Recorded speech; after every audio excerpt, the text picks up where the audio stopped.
مزارات پر آج کل خرافات دیکھی جاتی ہیں اور لوگ اس کو اہل سنت کی طرف منسوب کرتے ہیں، اور یہ پوچھ بھی رہے ہیں، کہہ رہے ہیں کہ مزار پر سجدہ کرنا کیسا ہے، کیا یہ جائز ہے؟ خرافات کسی مقام پر ہونا یہ اس مقام کی جو تقدیس ہے، اس کا جو پاکیزہ ہونا ہے، یا اس مقام کی جو زیارت ہے اس کو ختم کرنے والا نہیں ہے۔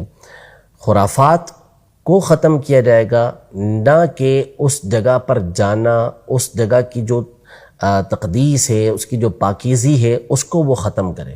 نعوذ باللہ نعوذ باللہ۔ اب تو آپ جب مکہ مکرمہ یا مدینہ منورہ میں جا کر دیکھیں گے تو وہاں پر آپ کو ایسے افراد مل جائیں گے۔ آج کل تو ویڈیوز چلتی ہیں کہ وہ مسجد نبوی علیہ صاحبہ الصلاۃ والسلام میں بیٹھے ہوئے گیم کھیل رہے ہوتے ہیں، بعض کی تو ویڈیو تاش کھیلنے تک کی چلی ہے۔ چوری کرنے کے معاملہ تو پرانے ہیں کہ جیبیں کاٹ لیتے ہیں، اسی لیے وہاں پہ جو ہے وہ سزائیں بھی سخت رکھی گئی ہیں۔ اسی طرح مسجد حرام کے اندر آپ چلے جائیں تو آپ کو وہاں پر اسی طرح کے بہت سارے کام کہ وہ ویڈیو گیمز کھیل رہے ہیں، یا اسی طرح وہاں پہ چوری کرنے کے واقعات اس طرح کے ہو جاتے ہیں۔ تو کیا اس بنیاد پر اس مقام پر طعن و تشنیع کی جائے گی؟ نعوذ باللہ، ایسا ہرگز نہیں ہے۔ تو وہ پاکیزہ مقامات ہیں اور انہی کا فیضان پھر یہاں پر بھی ہے۔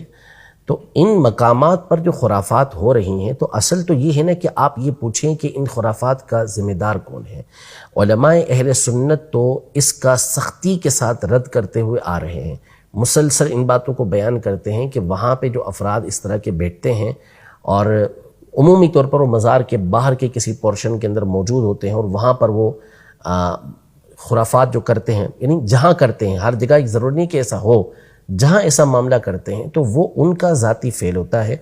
علماء اہل سنت اس کی سختی کے ساتھ ہمیشہ تردید کرتے ہوئے آئے ہیں، اس کا رد کرتے ہوئے آئے ہیں۔ اب یہ جس کی ذمہ داری ہے، جو ادارے اس کے ذمہ دار ہیں، ان کی یہ ذمہ داری ہے کہ وہ ان لوگوں کو وہاں سے ہٹائیں۔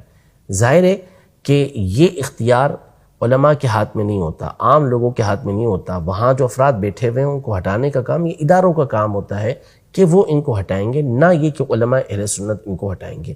وہ تبلیغ کر سکتے ہیں، وہ سمجھا سکتے ہیں، وہ بتا سکتے ہیں کہ بھئی یہ غلط ہے۔ خود امیر اہل سنت دامت برکاتہم العالیہ جو اس دور میں اہل سنت کی نمایاں ترین شخصیت ہیں، انہوں نے اس حوالے سے کتنی مرتبہ ان چیزوں کی تردید کی ہے کہ ہمارا ان لوگوں سے کوئی تعلق نہیں ہے، اور ان خرافات کو ہم غلط کہہ رہے ہوتے ہیں کہ وہاں بیٹھ کر جو بھنگ پی رہے ہوتے ہیں یا عورتوں سے ملاقات کر رہے ہوتے ہیں، نمازوں کو چھوڑ رہے ہوتے ہیں، ان سے ہمارا کوئی تعلق نہیں ہے۔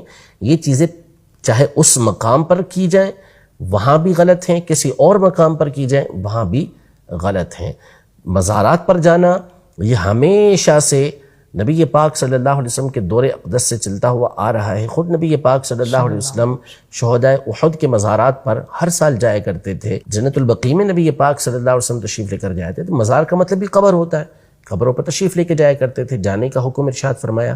اس کے بعد آپ محدثین کے حالات زندگی پڑھیں، اسماء اور رجال کی کتابوں کے اندر پڑھیں تو جگہ جگہ آپ کو یہ الفاظ ملیں گے کہ قبرہ یزار۔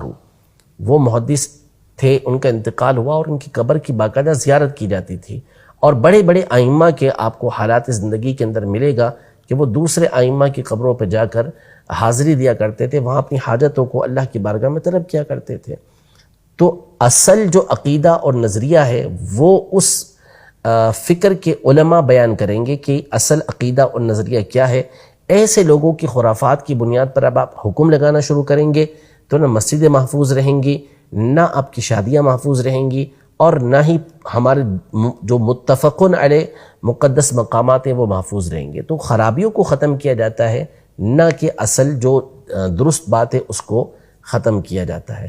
پھر رہا سجدہ کرنا، تو یہ ابھی کی بات نہیں، برسہ برس سے ہم لوگ بھی بیان کر رہے ہیں، اور خود امام اہل سنت اعلیٰ حضرت فاضل بریلوی رحمۃ اللہ تعالی علیہ نے مستقل اس کے اوپر رسالہ لکھا ہے، الزبدۃ الزکیہ لتحریم سجود التحیہ۔ آپ نے واضح طور پر قرآن و سنت کی روشنی میں اس بات کو بیان کیا ہے کہ جو عبادت کا سجدہ ہے وہ تو صرف اور صرف اللہ تبارک و تعالیٰ کے لیے ہی ہمیشہ سے رہا ہے۔ حضرت آدم علیہ السلام سے لے کر نبی پاک صلی اللہ علیہ وسلم تک کسی نبی علیہ السلام کی شریعت میں یہ جائز ہوا ہی نہیں ہے۔ یہ صرف اور صرف اللہ کے لیے، جو اللہ کے علاوہ کسی اور کو عبادت کا سجدہ کرے تو وہ کافر ہو جائے گا، وہ دائرہ اسلام سے خارج ہو جائے گا۔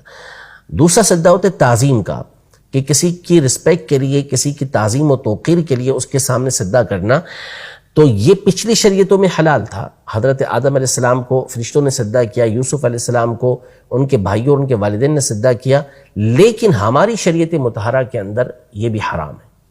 یہ تفصیل کے ساتھ احادیث طیبہ کی روشنی میں اعلیٰ حضرت امام اہل سنت رحمۃ اللہ تعالی نے بیان فرمایا کہ نہیں، ہماری شریعت کے اندر نبی پاک صلی اللہ علیہ وسلم نے تعظیم کا سجدہ بھی منع فرما دیا، تو نہ مزار کو سجدہ کر سکتے ہیں، نہ کسی انسان کے سامنے سجدہ کر سکتے ہیں۔ سجدہ عبادت کا ہمیشہ سے اللہ کے لیے رہا، تعظیم کا سجدہ پچھلی شریعتوں میں جائز تھا، لیکن ہماری شریعتوں کے اندر یہ بھی حرام۔